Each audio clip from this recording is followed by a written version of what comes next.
Maintenant, en ce qui concerne la démonstration, comme je l'avais dit, il faut avoir un IF actif. Maintenant, vous lancez le navigateur, vous lancez l'adresse URL sur le navigateur, c'est-à-dire le https://finance.gouv.td. Du coup, la page d'accueil vous sera affichée. Maintenant, on vous demande, il y a 3 champs qui s'affichent: nom d'utilisateur, NIF, nom d'utilisateur, mot de passe. Maintenant, je saisis le NIF de l'entreprise. Je prends le nom d'utilisateur, je le mets et ensuite je saisis mon mot de passe. Donc ça, ce sont des identifiants d'accès à la plateforme. Donc comme ça, vous accédez directement à votre espace personnel de facturation. Vous cliquez sur connecter.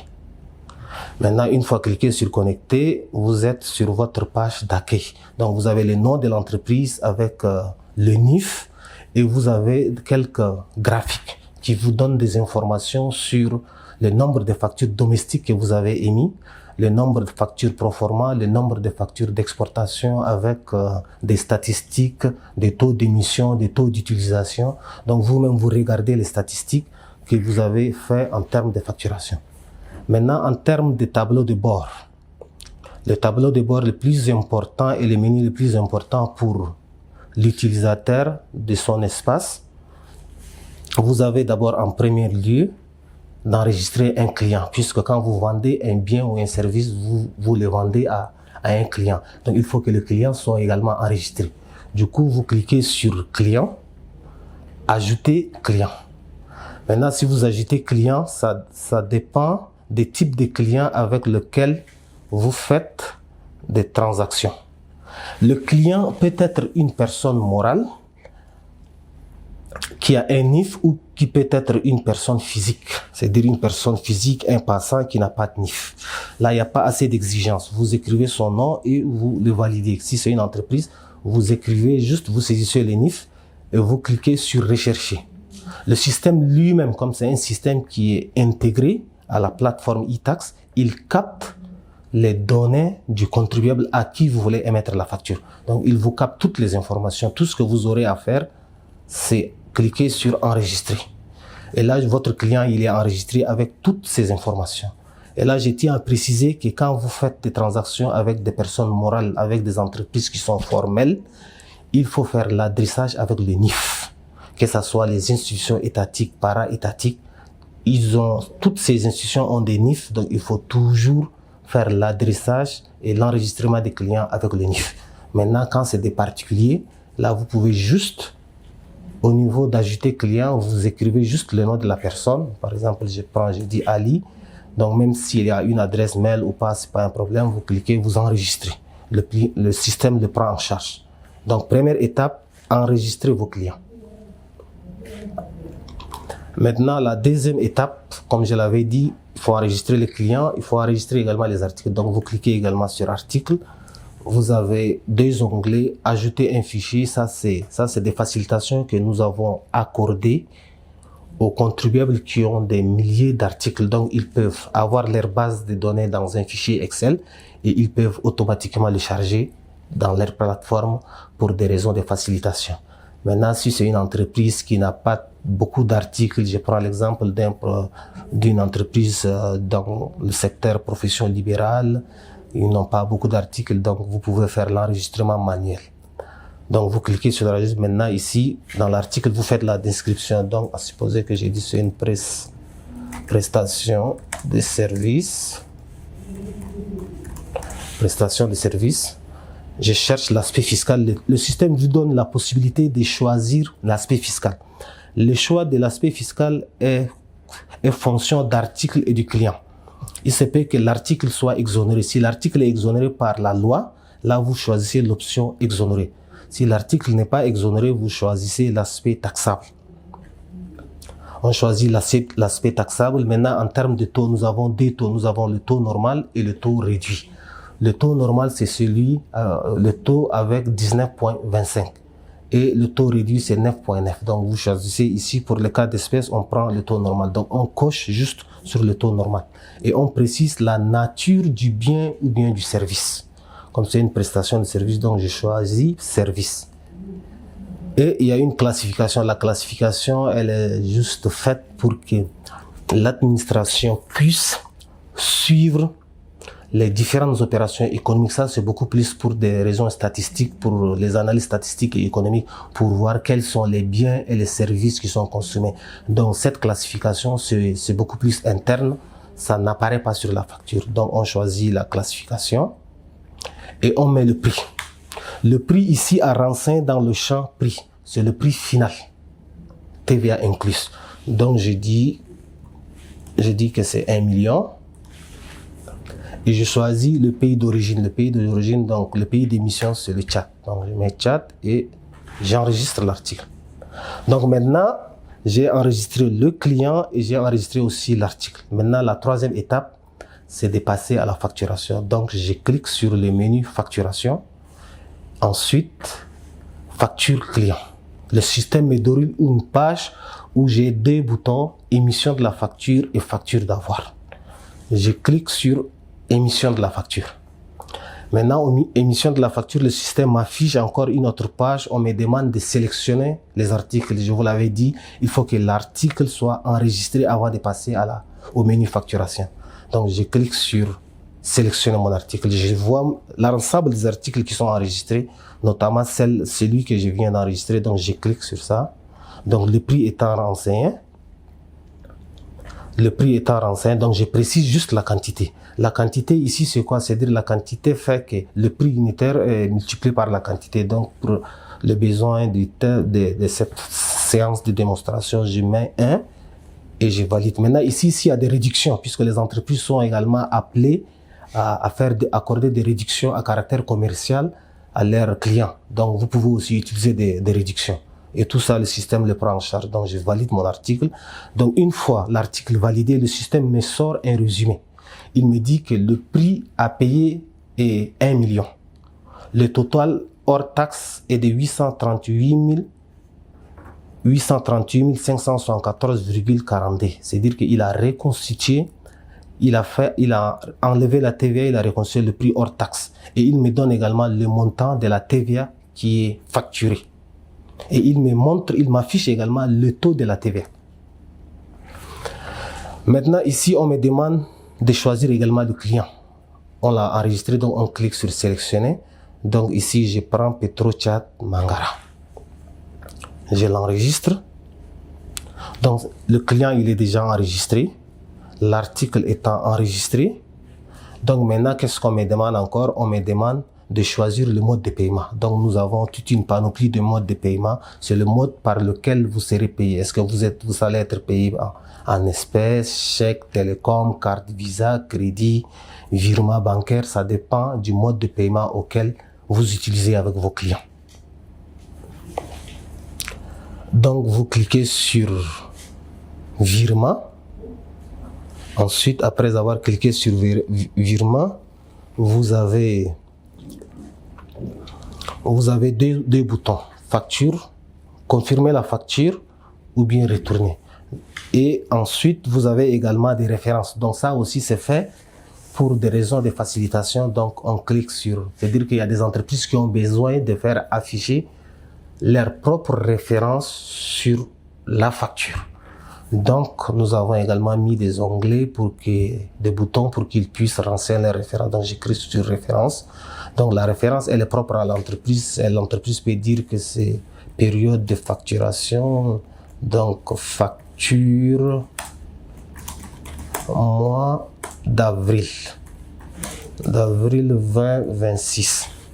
Et ici, il y a aussi des références. Les références, c'est dire que si vous, pour des raisons de comptabilité ou bien pour des raisons de réconciliation des comptes, vous voulez avoir aussi vos propres références, puisque le système de facturation également génère des références.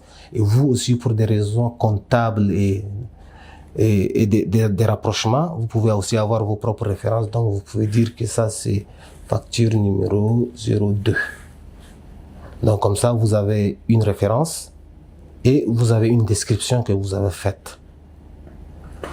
Et donc maintenant, je clique sur confirmer la facture.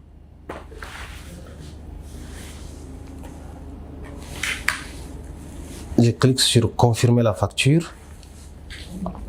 et la facture, elle est automatiquement confirmée. Donc, j'affiche la facture étant affichée. Donc, nous avons le nom de l'émetteur de la facture avec ses adresses email et numéro de téléphone. Et nous avons également la référence de la facture qui est la facture numéro 60. Ça, c'est la référence qui est générée par la plateforme. Ensuite, il y a la référence externe, c'est celle qui a été saisie par l'utilisateur. Donc, c'est 0333. Nous avons la description que nous avons mentionnée tout à l'heure, période facture, mois d'avril 2026. Nous avons également le nom de notre client et le NIF du client. Et nous avons le mode de paiement que nous avons renseigné. Ensuite, nous avons la date à laquelle nous avons saisi la facture. Donc, nous avons saisi la facture à 16h15. Nous avons la description que nous avons saisie lorsqu'on saisissait les articles, le prix unitaire. Nous avons le total à payer, le prix hors taxe, le montant de la TVA, le taux de la TVA. Ça, ce sont les mentions classiques qui doivent apparaître sur la facture. Avant même le système de facturation, la loi exige un certain nombre de mentions qui doivent apparaître sur la facture, notamment le NIF de l'émetteur, le NIF du destinataire, le mode de paiement, la description du service ou bien de l'article, le taux de la TVA doit être apparente. Ça, ce sont les mentions classiques. Ces mentions classiques ont été prises en charge également dans le système de facturation de la DGI. Et en plus de ça, ce qui donne le caractère normalisé, ce sont les mentions liées à la sécurité. Donc, les mentions liées à la sécurité sont entre autres. Nous avons d'abord le logo de la DGI qui apparaît en filigrane sur la facture. En deuxième lieu, nous avons le code QR.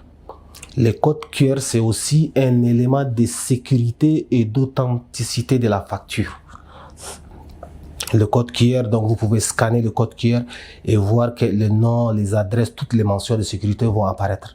Nous avons également les informations sur le système de contrôle des ventes, puisque chaque utilisateur, pour des raisons, puisque le système, c'est un système structuré, donc chaque utilisateur a un identifiant lié à son système de contrôle des ventes. Donc, par exemple, ici, nous avons l'identifiant SCV00013. Donc, c'est un identifiant unique. Donc, chaque contribuable a un identifiant unique. Nous avons le numéro de la facture également qui apparaît, la référence interne, c'est-à-dire il y a une signature électronique également.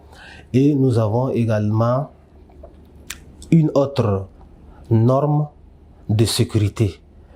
C'est-à-dire le certificat lié à l'identification, puisque chaque personne a un identifiant lié à son système de contrôle des ventes et un certificat également. Donc ça, ce sont des informations qui sont internes à la DGI pour donner l'authenticité de la facture.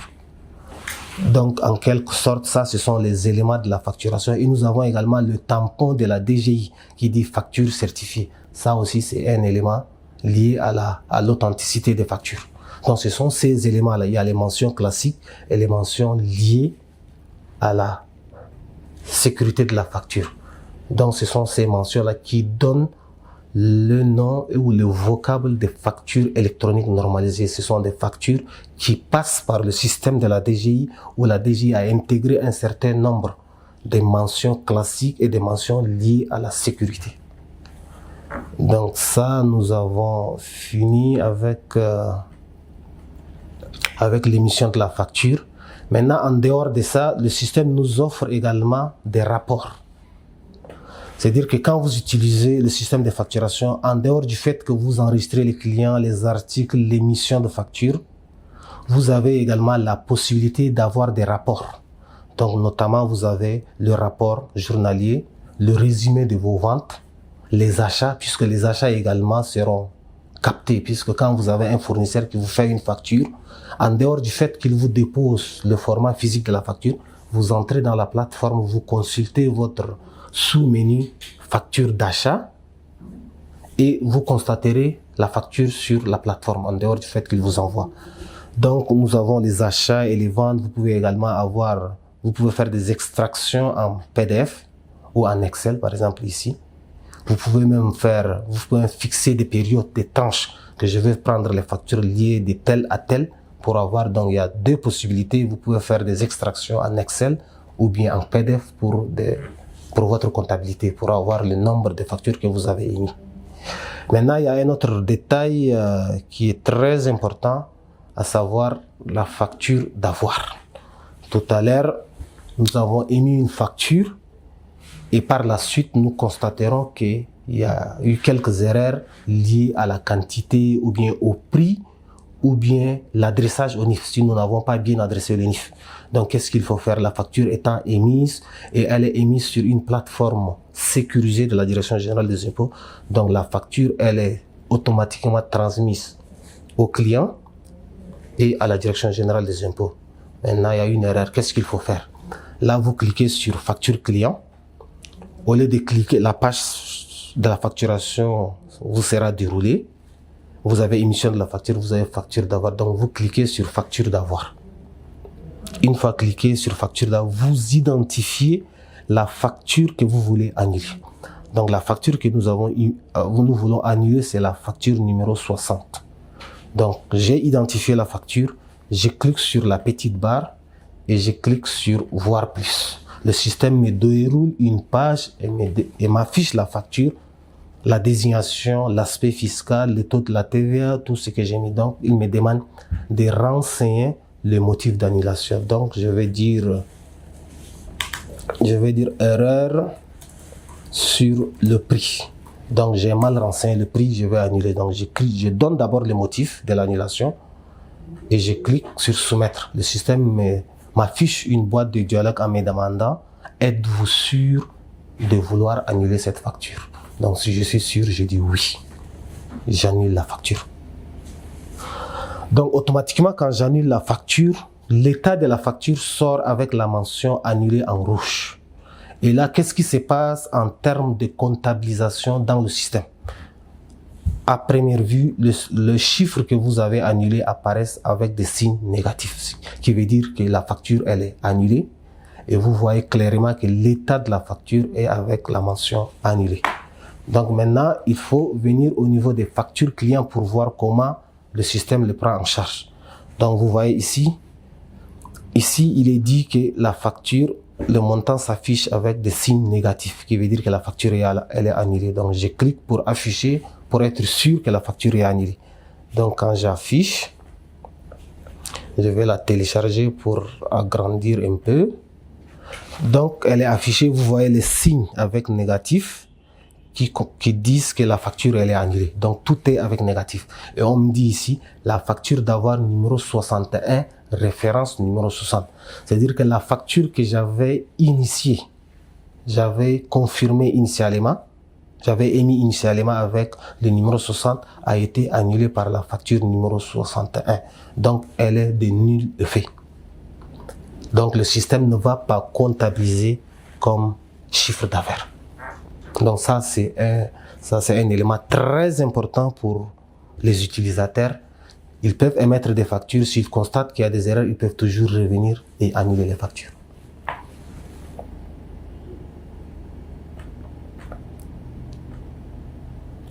Donc il y a également un autre élément sur un certain nombre d'informations que les contribuables voudraient bien prendre en charge dans leur espace, puisque l'espace leur est dédié. Donc, ils vont venir directement au niveau des noms d'utilisateurs à droite. Ils cliquent ici. Donc, au niveau du nom d'utilisateur, ils cliquent sur le bouton Mon fin. Maintenant, le système leur affiche une page. C'est-à-dire qu'ils peuvent mettre le logo de leur entreprise. Ils peuvent par exemple changer l'adresse mail si jamais ils ont. C'est-à-dire qu'eux-mêmes, ils sont propriétaires de ces systèmes. Ils peuvent apporter quelques modifications liées à leur profil, notamment les numéros qu'ils veulent que ça soit affiché sur la facture, l'adresse email, le logo. Donc eux-mêmes, ils peuvent prendre ça en charge. Donc ils peuvent modifier et enregistrer par la suite. Ils peuvent également avoir plusieurs comptes bancaires. Ils peuvent renseigner les comptes bancaires et enregistrer. Si ils ont changé de logo, ils peuvent également cliquer sur charger le logo. La condition est qu'il faut mettre le logo en image quelque part et le charger ensuite dans la plateforme. Donc ensuite, vous enregistrez. Et là, les informations sont automatiquement synchronisées dans toutes les factures puisque ce sont des informations qui seront figées dans vos factures. Et donc, je crois avoir fait le tour. Et là, aujourd'hui, par exemple, si vous voulez une grande entreprise, la solution web, j'avais dit que nous avions 3 solutions. Il y a la solution web desktop et la solution d'intégration. Et la solution web est la mère de toutes les solutions. C'est-à-dire qu'avant d'accéder à une autre solution, il faut d'abord que vous vous inscrivez à la solution web et maintenant faire la demande pour avoir une autre solution. C'est pourquoi ici nous avons référentiel, nous avons les agences et nous avons les systèmes de contrôle des ventes. Pour des raisons de facilité, il y a des entreprises qui peuvent avoir plusieurs agences. Et là, nous avons intégré une fonctionnalité qui est très importante, notamment la fonction multi-utilisateur. C'est-à-dire que vous pouvez être une entreprise, avoir une agence au premier arrondissement, deuxième agence au niveau du 3e, 4e, 5e. Donc, le système, maintenant, le prend en charge. Vous allez faire la demande depuis votre plateforme. Et nous, au niveau de la plateforme centrale, nous recevrons votre demande et nous vous activons.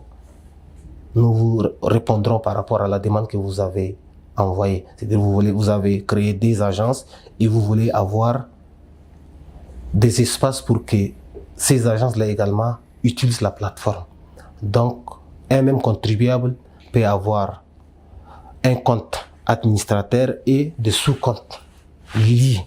Et l'identification d'intégrité sur le NIF. Donc, comme ça, vous pouvez superviser l'ensemble des opérations qui sont faites au niveau de chaque agence, puisque vous êtes l'administrateur et les autres sont des simples utilisateurs.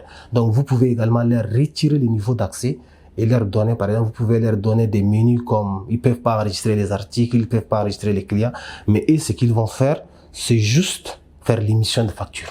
Donc, vous ne leur donnerez pas l'habilitation pour enregistrer les articles. Ça, ce sont des raisons qui sont propres à vous. Mais l'émission de facture, on va décentraliser. Donc, vous-même, vous définissez les niveaux d'habilitation. Nous, quand on vous donnera l'accès aux multi-utilisateurs, vous pouvez le faire à votre niveau.